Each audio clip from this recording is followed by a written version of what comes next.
Hello, class. Now, I know we've been taking a bit of a break from the SCPs and going more so into urban legends or folk stories or tales of old mythologies, but the powers that be at the Foundation, to put it mildly, said I need to quote unquote get back to my duties and quote unquote stop indulging in such childish passion projects. Naturally, I told them that they could go shove it, but alas, here I am nonetheless. And besides, you guys all seem to like the SCPs too, so I don't mind all that much. Anyway, without further ado, today's SCP is SCP 4999. Containment Class Keter. Special Containment Procedures. Due to SCP-4999's unwillingness or inability to appear before more than one person at a time, and in addition, the subsequent and immediate death of any who witness it firsthand, SCP-4999 is effectively self-containing. Any reports of SCP-4999 manifestations captured by security camera feeds, photographs, or similar are to be investigated and the media confiscated for analysis. All secondhand witnesses among the civilian populace are to be amnesticized. Description: SCP-4999 is a humanoid entity of unknown origins and composition. Its physical appearance varies, with dark formal wear being the only constant between the manifestations. Due to the rarity of recorded SCP-4999 manifestation events and highly specific circumstances in which they occur, little data concerning its nature or intent is available. However, its behavior is consistent across all recorded sightings. SCP-4999 will manifest only in the presence of one solitary human person at a time. All subjects recorded to date have been in terminally poor health, critically injured, or on their deathbeds, with SCP-4999 appearing nearby and within sight of the individual not more than 20 minutes before their expiration. SCP-4999 will only appear if the subject is conscious and alone. It will not appear if the subject is comatose, asleep, or unconscious, nor will it appear if they are being cared for by, in the company of, or otherwise being directly observed by another person. Upon manifestation, the entity will seat itself directly adjacent to the subject's bed, if such furniture is available, that is. If not, it will remain standing or sit on the floor and or ground in whatever configuration will allow it direct physical access to the subject without causing disturbance. Once situated, it will remove a pack of cigarettes from its left inside jacket pocket and offer one to the subject. If the subject accepts, SCP-4999 will place it between their lips, remove one for itself, and light both.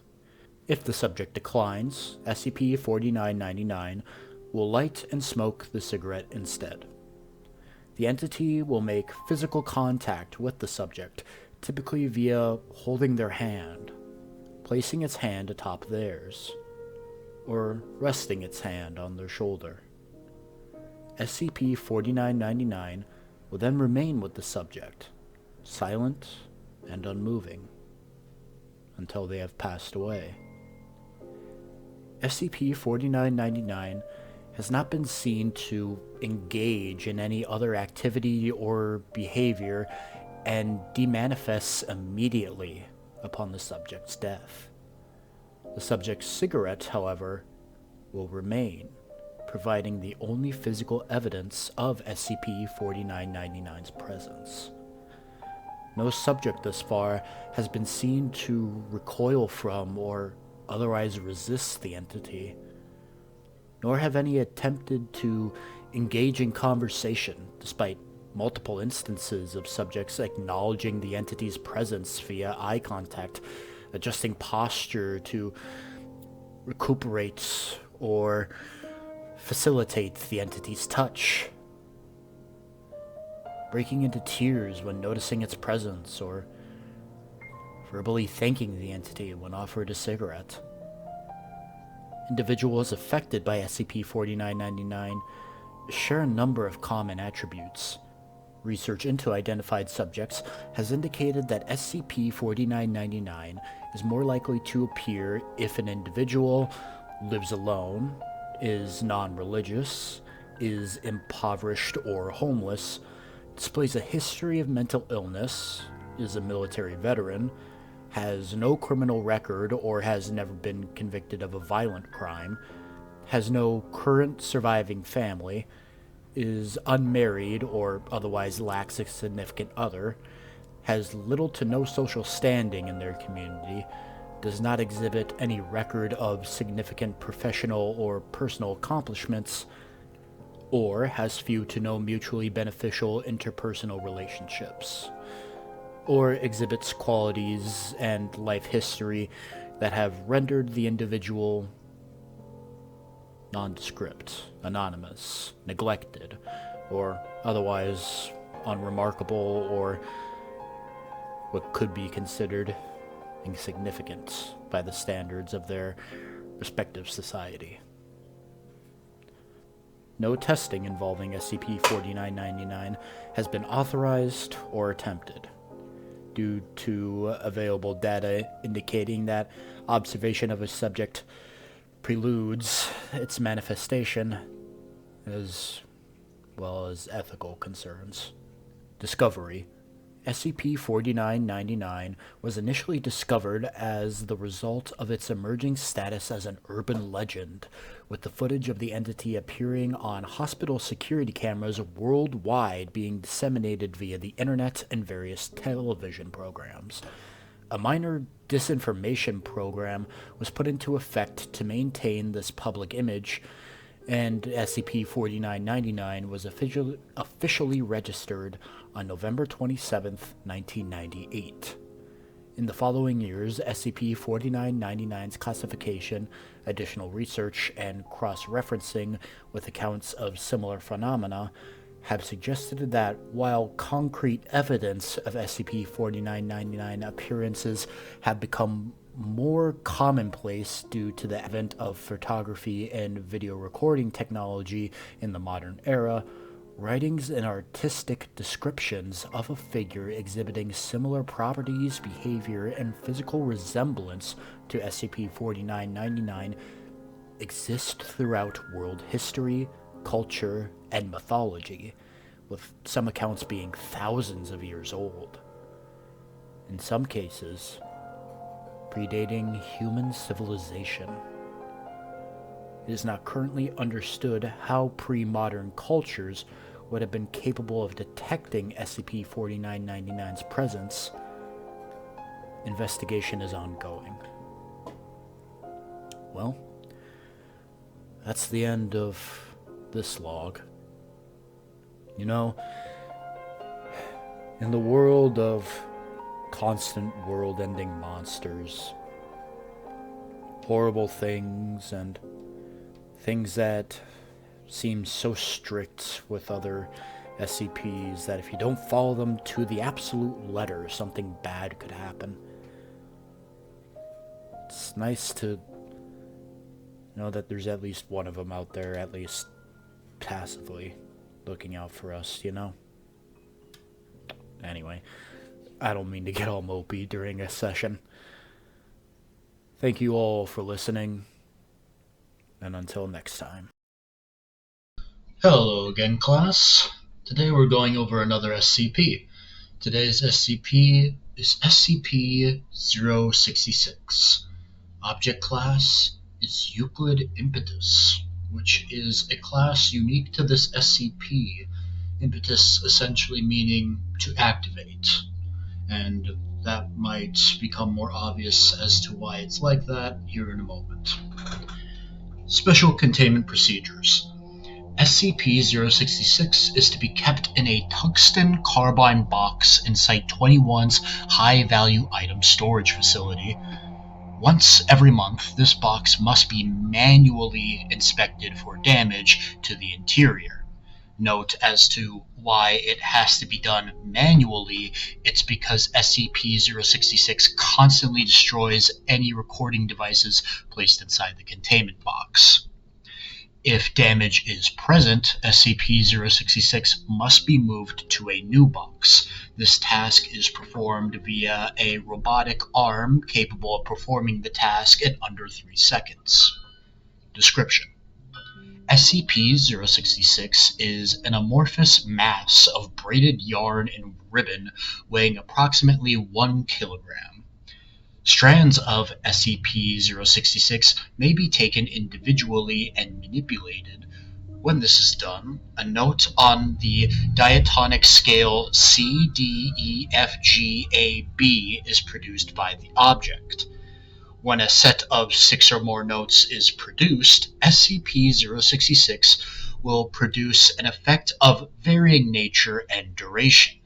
SCP-066 will not respond to manipulation while any effect produced by it is in progress.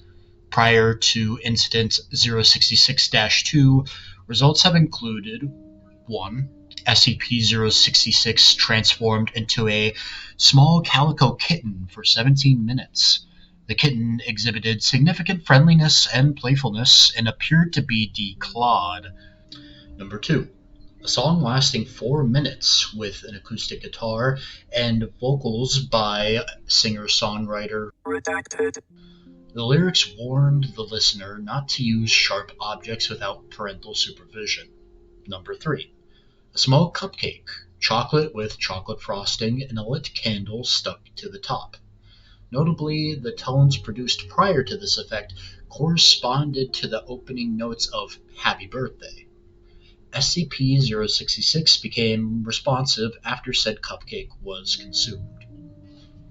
Incident 066-2.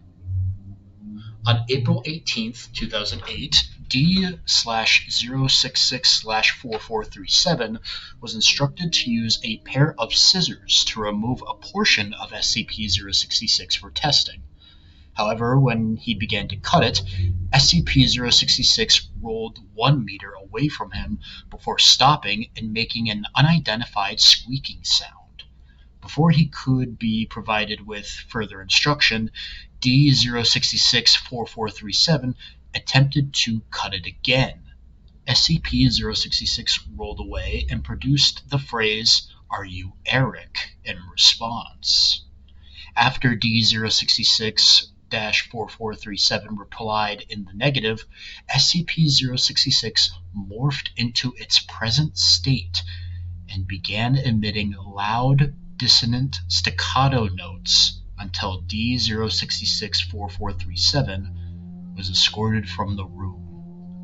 After the incident, SCP-066 began to exhibit behavior highly inconsistent with its previous properties.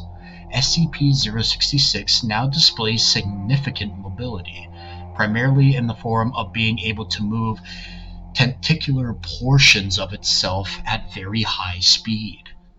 While 066 is either unable or unwilling to use this ability for transportation, it will occasionally attempt to damage its containment by rubbing its strands against the side of the box, gradually wearing it down. This process appears to be unusually effective for the materials in consideration.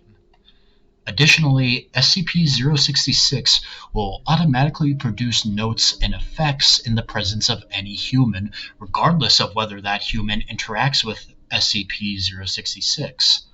This process takes a minimum of 6 seconds. In the aftermath of Incident 066-2, effects produced by SCP-066 have included 1. A single bee was released near the containment, stinging D-4436 before flying away. The bee was not captured, It is unknown how the bee survived. Number 2.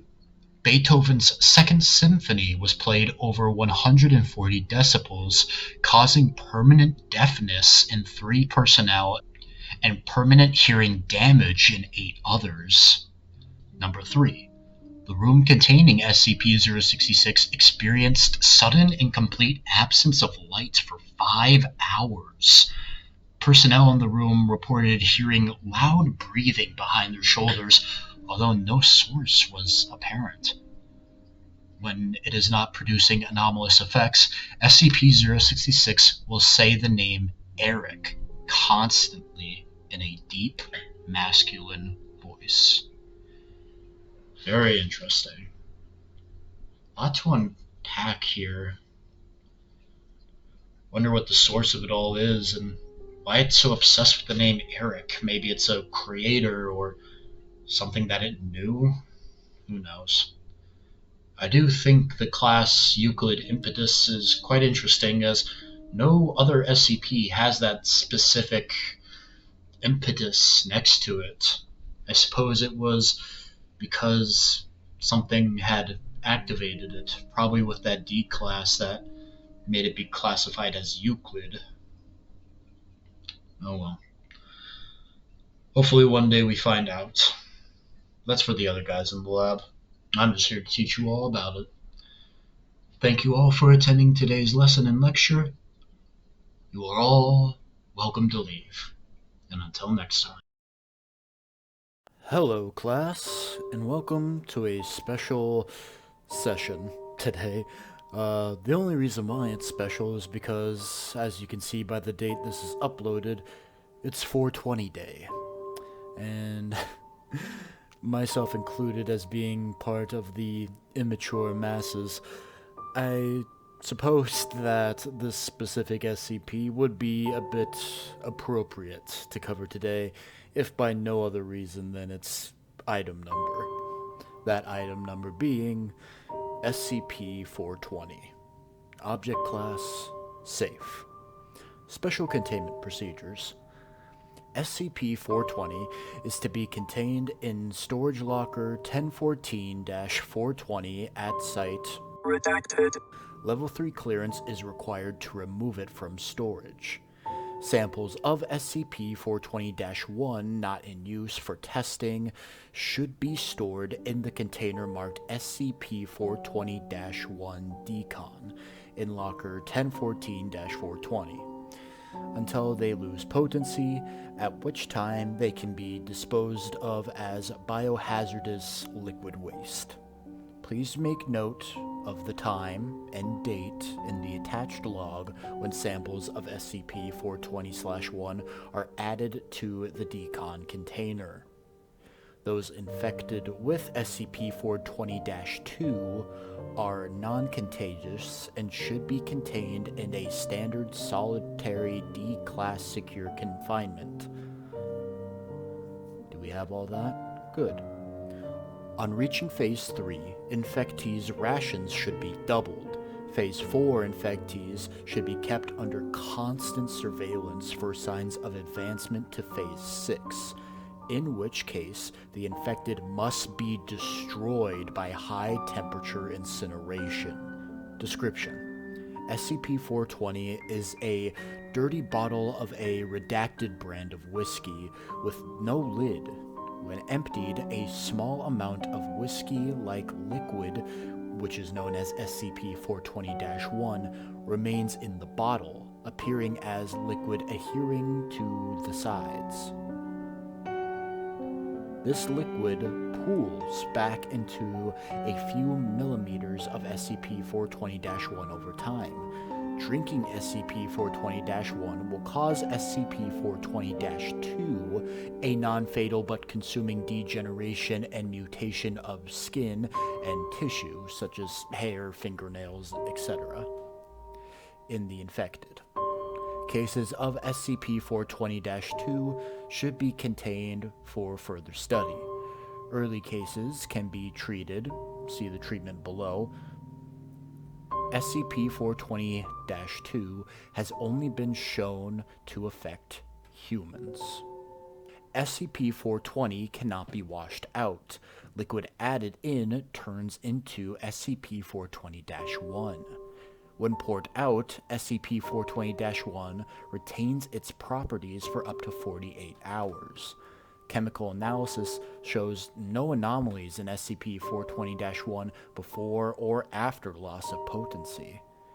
It is identical to the Redacted brand of whiskey when potent, and has all the same effects in addition to causing SCP-420-2. When it loses its potency, the chemical structure changes to that of concentrated urine. Urinalysis of decontaminated SCP-420-1 shows that it belongs to a human male, approximate age 50, with severe liver degeneration. Further analysis using shows that the urine contains trace quantities of Redacted, consistent with a redacted SCP. Research shows Redacted. SCP-420-2's infection process varies somewhat from patient to patient, but can be described in several phases. Detailed descriptions for therapeutic purposes can be found in Medical Document 420A-4. Brief descriptions for containment purposes follow. Phase 1. Immediately to 12 hours after consuming SCP-420-1, the infected's mouth becomes dry and swollen, leading to slurred speech. Note that this slurred speech is not consistent with intoxication. Recording 420-C-004 contains a comparison of speech patterns resulting from intoxication compared to SCP-420-2. Within 24 hours of consuming, the infected's finger and toenails become extremely brittle, cracking up the finger and bleeding. Fingernail growth is at the same time accelerated. Ingrown nails are an inevitability. Infection of these ingrown nails and open sores is identical to uninfected subjects. The infected hair exhibits similar characteristics. Phase 2. 1 to 2 weeks after Phase 1, the infected skin becomes brittle and dry, cracking and sloughing off. Like nails and hair, growth is also accelerated, replacing lost tissue and growing more in heavy, thick folds. Genetic analysis shows mutations similar to skin cancer. The tissue undergoes additional vascularization similar to cancer cell metastasis. Though apparently cancerous, these cells have not shown any tendency for detachment resulting in systemic spread. Thus, Phase 2 is not malignant. Even in Phase 2, intervention of the site is fully functional. Growth of the skin folds inside the infectee's mouth prevents communication, although growth progress such that the infected can still breathe and eat. Infectees show a complete disregard for what they eat. Only one post-Phase 2 infected has been observed outside laboratory conditions. See Recovery Log 420 below. Infectees show a complete disregard for what they eat. Only one post-Phase 2 infected has been observed outside laboratory conditions. The majority of SCP-420-2 infectees die due to malnutrition or food poisoning, infection of open wounds, or alcohol poisoning from overconsumption of SCP-420-1 in this or earlier phases. Phase 3. 3 to 6 weeks after Phase 2. The infected loses innervation of the skin and other surfaces. Nerves in the skin layer grow uncontrollably, but no longer send signals back to the central nervous system. Genetic analysis of skin samples from this time show mutations so severe as to no longer resemble human DNA. Though individual samples suggest the mutations are random, analysis of samples from different infectees shows a constant mutational path, leading to a final genotype with relatively little variation. In other words, the skin of the infected is a different organism entirely, possibly a different species, related only to other infectees' skin.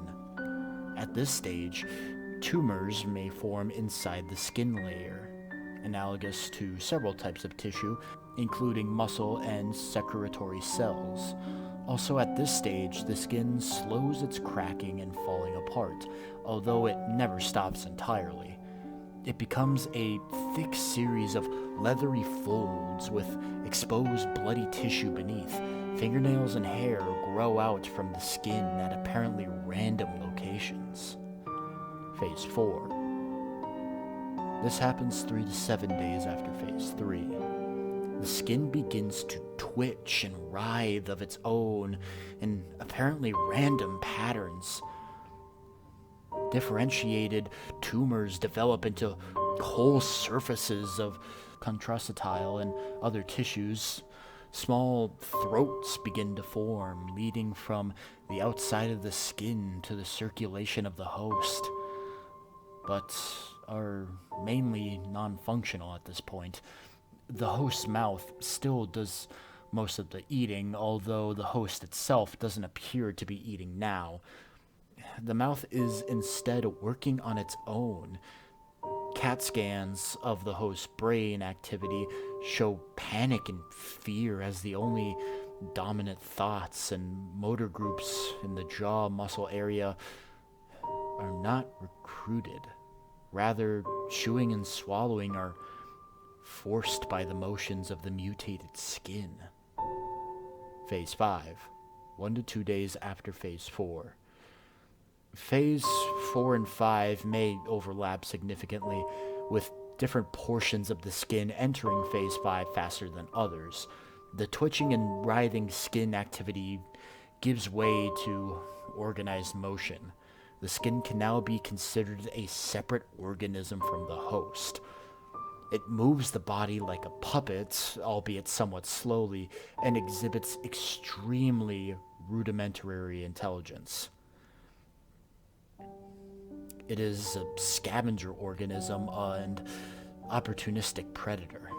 The skin digests food by excreting a clear fluid onto proposed food, leaving it to digest, and then folding the food into itself. Ingested food is taken into folds lined with thick, heavy hairs and coriaceous plates leading down into the throats. Inside its mouth, a grinding net of these plates breaks down food, which is then filtered and absorbed into the host's blood. Activity scans of the brain show many hosts at this stage have gone insane. Some, however, seem relatively calm and are processing input from eyes and ears normally. Phase 6. Most of the infected remain at Phase 5 indefinitely.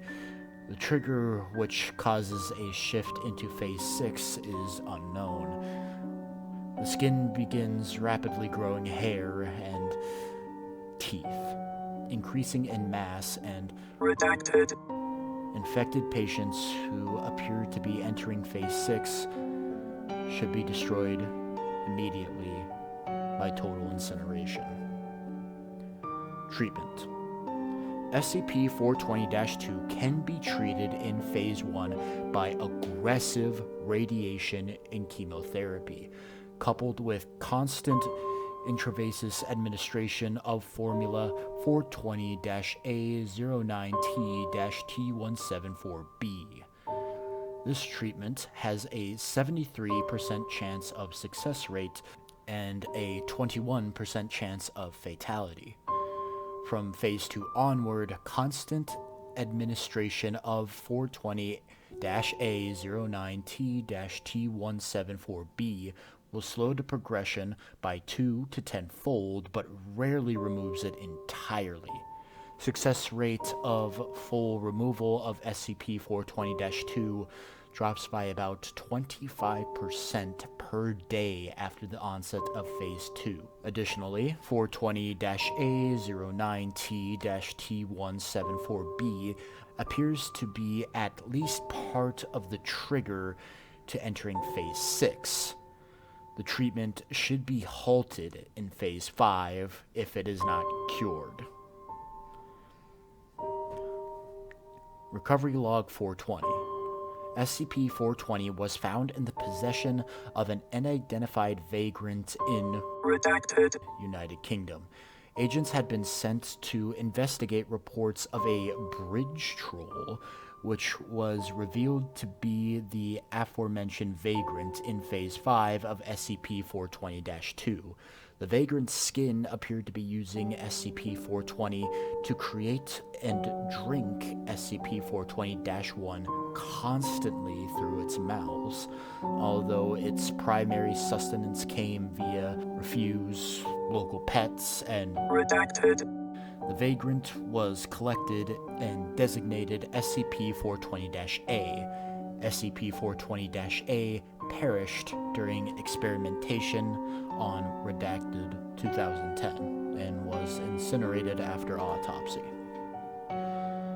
And that is SCP-420. I know this one has been requested to be covered on April 20th for a while now, especially since we covered the other SCP-420 a bit ago. But I do apologize if this one was a bit more wordy of a lecture. Since it is a medical condition, after all, it is very, very well documented, and you have to include things such as treatment, the different phases, the infection rates, etc., etc. But, regardless, that is the end of our session for today, and until next time.